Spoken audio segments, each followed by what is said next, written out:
आज ही Doubtnut app download करें। Doubtnut पर होगा अब आपके सभी मैथ्स, केमिस्ट्री, फिजिक्स और बायोलॉजी डाउट्स का सफाया।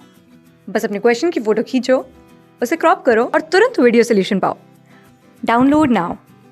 हेलो बच्चों, क्वेश्चन दे रखा है 40 सेंटीमीटर व्यास वाले कांच जिसका वर्तनांक है 1.5 के गोले पर प्रकाश की समांतर किरण पुंज टकराती है। ठीक है, गोले की दूसरी ओर यह कहाँ केंद्रित होगी, किरण आरेख भी खींचना है। राइट, तो सबसे पहले यहाँ पे हम देखते हैं कि 40 सेंटीमीटर व्यास का एक कांच का गोला है। ठीक है, इसका व्यास जो है कितना बच्चों, 40 सेंटीमीटर है। क्या यहाँ पे दिखा लेते हैं कि इन दो बिंदुओं के बीच की दूरी ये क्या होगी, व्यास के बराबर होगी। और ये दे रखा है बच्चों 40 सेंटीमीटर। ठीक है, कितना दे रखा है बच्चों, 40 सेंटीमीटर दे रखा है। ठीक है, अब अगर बात करते हैं बच्चों कांच का अपवर्तनांक, तो ये दे रखा है 1.5। ठीक है, कांच का अपवर्तनांक कितना है बच्चों, 1.5। और इसके चारों ओर माध्यम क्या है बच्चों, वायु। तो वायु का अपवर्तनांक हम क्या देखते हैं बच्चों, 1 होता है। ठीक है, अगर हम यहाँ पे बना लेते हैं बच्चों एक अक्ष। राइट, अब क्या होगा बच्चों, प्रकाश की समांतर किरण पुंज टकरा रही है। ठीक है, तो समांतर किरण पुंज टकराने का मतलब क्या, हम कह सकते हैं बच्चों कि समांतर प्रकाश कुछ इस तरह से आ रही होगी। ठीक है, अक्ष के समांतर अगर प्रकाश किरण है तो इसे हम कहते हैं बच्चों समांतर प्रकाश किरण। ठीक है, तो क्या होगा बच्चों, अब अगर हम इस गोलीय पृष्ठ का नॉर्मल देखें, ठीक है, अभिलंबवत अगर देखें तो इसके केंद्र से होके जाएगा। ठीक है, तो ये बनाया हमने इसका अभिलंब। ठीक है, अब जानते हैं बच्चों को अगर कोई प्रकाश किरण अक्ष के समांतर है, ठीक है, और यहाँ पे हम देखते हैं बच्चों कि जो प्रकाश किरण आ रही है यह अभिलंब के साथ कितना कोण बना रही है बच्चों, मान लेते हैं आई कोण बनाती है। ठीक है, तो अब यहाँ पे माध्यम कैसा बच्चों, विरल, और यहाँ पे माध्यम कैसा बच्चों, सघन। तो विरल माध्यम से अगर सघन माध्यम में जाती है प्रकाश किरण तो क्या होती है, अभिलंब की ओर झुक जाती है। ठीक है, तो प्रकाश किरण कुछ इस तरह से झुक जाएगी। लेकिन प्रकाश किरण कहाँ तक जाएगी बच्चों, इसके लिए हमें क्या करना होगा, सूत्र का उपयोग करना होगा पहले। और वो सूत्र कौन सा होता है बच्चों, गोली दर्पण के लिए हम देखते हैं बच्चों जो सूत्र होता है अपवर्तनांक का सूत्र हम यहाँ पे लिख सकते हैं, μ2 बाई क्या हो जाएगा बच्चों, v माइनस μ1 बाई u बराबर क्या हो जाएगा बच्चों, μ2 माइनस μ1 बाई r। राइट, यहाँ पे अगर हम देखते हैं बच्चों प्रकाश किरण विरल माध्यम से सघन माध्यम में जा रही थी, इसको 1 और इसको हम 2 मानते हैं। ठीक है, तो μ2 की अगर हम बात करें बच्चों तो अब 2 वाला भाग जो है वो क्या होगा, सघन माध्यम 1.5 भी। यहाँ पे प्रतिबिंब हमें नहीं मालूम बच्चों कहाँ पे है, जो हमें अभी निकालना है। μ1 की अगर बात करते हैं बच्चों तो μ1 क्या हो जाएगा, प्रकाश किरण कहाँ से आ रही बच्चों, 1 से, और जो ये हो जाएगा 1। और अगर बात करते हैं वस्तु, वस्तु कहाँ से आ रही है बच्चों, प्रकाश किरण अनंत से आ रही, तो मान लेते हैं वस्तु की दूरी अनंत पे है। ठीक है, बराबर μ2 माइनस μ1, तो 1.5 माइनस 1 बटा r। r क्या होता है बच्चों, r की दूरी अगर हम माप रहे हैं बच्चों तो कहाँ से मापेंगे, इस पृष्ठ के हम वक्रता केंद्र से मापते हैं। ठीक है, या इसे हम ध्रुव कह सकते हैं। ठीक है बच्चों, ध्रुव से मापते हैं। ठीक है, तो इधर से इसकी त्रिज्या के बराबर होगा ये r, और r हम कह सकते हैं बच्चों, अगर इस दिशा को हम धनात्मक ले रहे हैं बच्चों तो इधर हम मेजर करते हैं तो ये भी हमें क्या मिलता है, धनात्मक मिलता है। ठीक है, धनात्मक का कितना हो जाएगा, हमें यहाँ पे व्यास दे रखा है तो व्यास का आधा। ठीक है, त्रिज्या क्या होती है बच्चों, व्यास की आधी, इसका मतलब 40/2 बराबर कितना हो जाएगा बच्चों, 20 सेंटीमीटर। ठीक है, तो धनात्मक का यहाँ पे 20 हो जाएगा।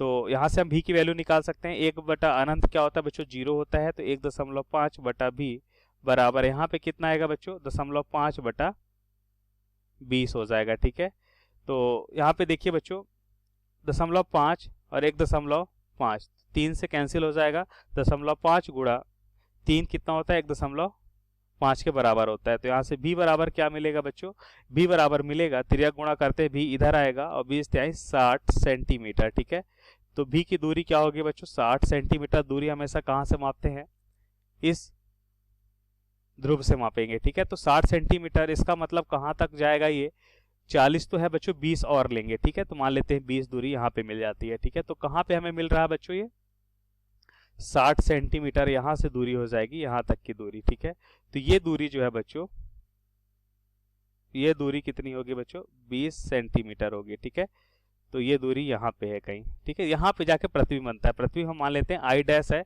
और इसकी दूरी हम देखते हैं बच्चों कि दूसरे वाले पृष्ठ से 20 सेंटीमीटर के दूरी पे है ये। राइट, तो हम देखते हैं बच्चों अविलंब से अगर अविलंब की ओर झुक जाता है बच्चों, और झुकने के बाद हम देखते हैं कहाँ पे मिल रहा है, आई डैश पे मिल जाता है, राइट। अब हम देखते हैं बच्चों ये प्रकाश किरण इस तरह से जा रही है, ठीक है।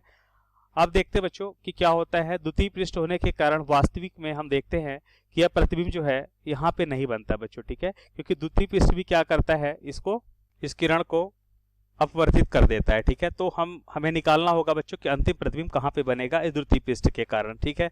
तो अब इस बार देखते हैं बच्चों कि प्रकाश किरण कहाँ से आ रही है, देखिए अब इस बार हम देखते हैं बच्चों कि प्रकाश किरण आ रही है बच्चों यहाँ से, इसको ए मानेंगे, एक कहाँ पे जा रही है बच्चों, 2 पे, ठीक है। ओके, तो हम सूत्र जो है बच्चों इसी सूत्र का उपयोग करेंगे जो हमने यहाँ पे लिख रखा है बच्चों, ठीक है। तो यहाँ पे हम देखते हैं कि जो प्रतिबिंब हमें मिल रहा है बच्चों ये इस वाले सतह के लिए वस्तु का कार्य करता है, ठीक है। ओके, तो यहाँ से हम लिख सकते हैं बच्चों कि इस वाले पृष्ठ से इस वस्तु की दूरी 20 सेंटीमीटर जैसा कि यहाँ पे दिखाई दे रहा है, ठीक है।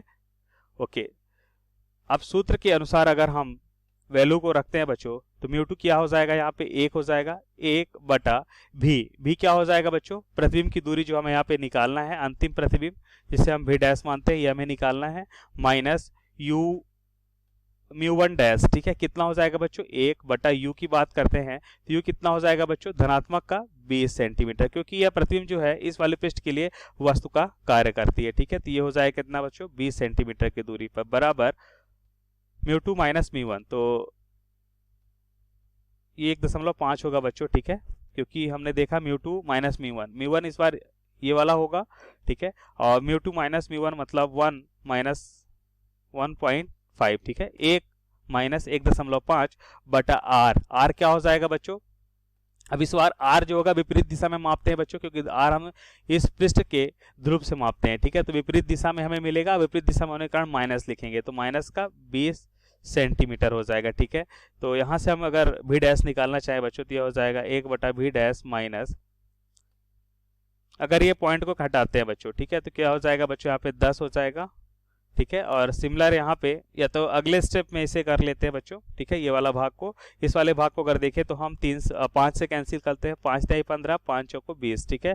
कितना हो जाएगा, 3 बटा 40, राइट बच्चों, बराबर यहाँ पे क्या मिलेगा, माइनस का 0.5 बटा 20, माइनस का ये, ठीक, माइनस माइनस ये भी कैंसिल हो जाएगा, दशमलव हटाएंगे बच्चों 10 आएगा, ठीक है। और यहाँ पे हो जाएगा 5 दूना 10, तो यहाँ पे हमें फाइनली क्या मिल रहा है बच्चों, 1 बटा 40, ठीक है।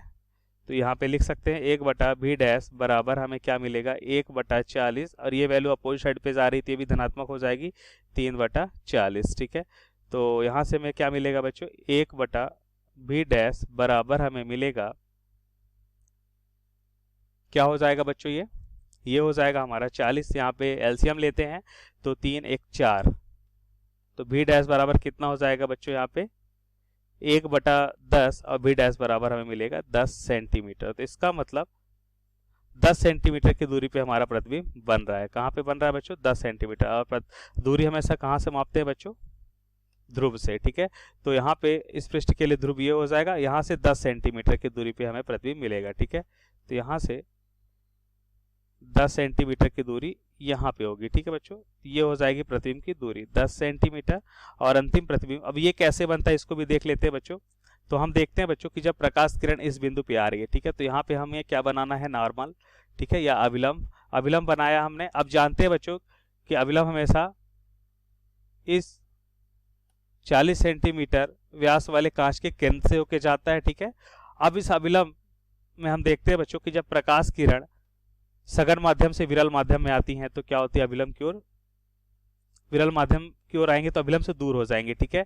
तो यहाँ पे देखिए अभिलंब से दूर हो जा रही है, ठीक है। तो अभिलंब बच्चों ये, तो अभिलंब से दूर, अब इस दिशा में रही थी बच्चों, थोड़ा सा और झुक जाएंगे, ठीक है बच्चों। और झुकने के बाद हम क्या देखते हैं बच्चों कि हमें कहाँ पे मिल रहा है बच्चों प्रकाश किरण, हमें मिल रहा है बच्चों कुछ यहाँ पे, ये, ठीक है। या थोड़ा सा और आगे करके इसे दिखा लेते हैं बच्चों, ये हो जाएगा प्रकाश किरण, ठीक है, यहाँ पे ये बन रहा है बच्चों, ठीक है, आई, इसे हम मान लेते हैं फाइनल प्रतिबिंब आई, ठीक है बच्चों। अभिलंब की ओर झुक जाती है, ठीक है। तो ये हो जाएगा हमारा अंतिम प्रतिबिंब, और दूरी क्या हो जाएगी बच्चों, यहाँ से यहाँ तक की 10 सेंटीमीटर जो हमने यहाँ पे दिखा रखी है, ठीक है बच्चों, 10 सेंटीमीटर पे। सो थैंक यू बच्चों। क्लास 6 से 12 से लेके नीट, IIT, JEE मेंस और एडवांस के लेवल तक 10 मिलियन से ज्यादा स्टूडेंट्स का भरोसा। आज ही डाउनलोड करें डाउटनेट ऐप या व्हाट्सएप कीजिए अपने डाउट्स 8400 400 400 पर।